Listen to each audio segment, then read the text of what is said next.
Leading NGOs known around the world influenced by the Jawaja experiment include Pradhan, India, whose founder Deep Joshi received the 2009 Magsaysay Award.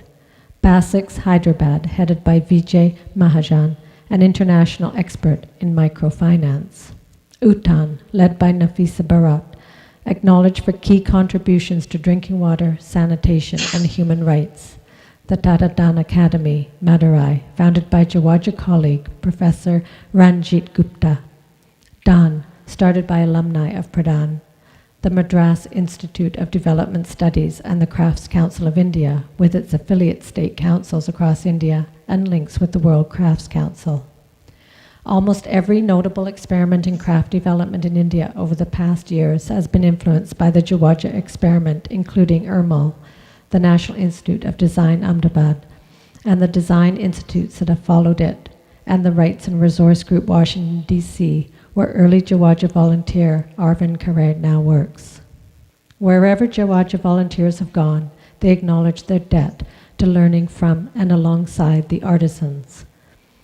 The Jawaja experience has been about development understood as learning from one another in an environment of mutual respect and equality, about individuals, groups, institutions, and perhaps most of all, the forces of tradition and modernity meeting on a somewhat level playing field.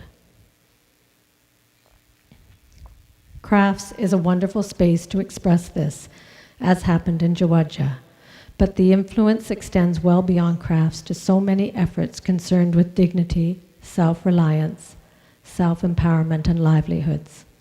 Efforts that can and must be sustained in a world changing at a pace that leaves so many of us so few resources, even further at the margins of progress. The Jawaja experiment was about affording more choices to those who would seldom choose, through building the capabilities and confidence to not only choose well, but also to realize some of the choices made. एक तो हमारे education का अभाव होने की वजह से हम कस्टमर को बराबर अपना समझाने में वो जब दिमाग में जमेगी तभी तो वो खरीदेगा। सही। अब उसको डिटेल से नहीं समझा सकते। बिचौलिया तो फिर क्या, फिर वो बिचौलिया रहते हैं, खरीदार को क्या लगता है, मदद क्या लगता है, तो हमको तो वही पैसा मिलता है।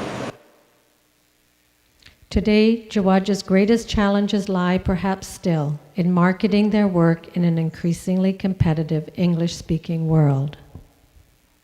एक खरीदार 500 किलोमीटर 1000 किलोमीटर पर दूर बैठा हुआ है, हम गांव के किसी जंगल के जैसे जहाँ आने जाने का साधन भी जहाँ संपन्न है, हम वहाँ बैठे हुए हैं, तो उसका तालमेल बराबर कैसे होगा?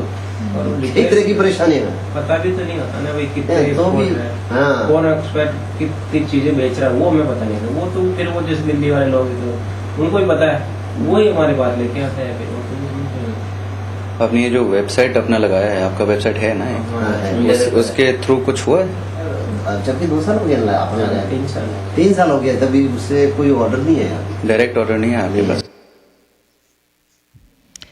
This is a scenario in which industrial goods and opaque chains of sellers and middlemen routinely have the effect of marginalizing small-scale crafts producers. There is hope and optimism at home. Like millions of other artisans in India and the world over, speaking only their native languages and relying on their hand skills, creativity, and collective strength, the many craftspeople of Jawaja face their challenging futures today. These are the artisans.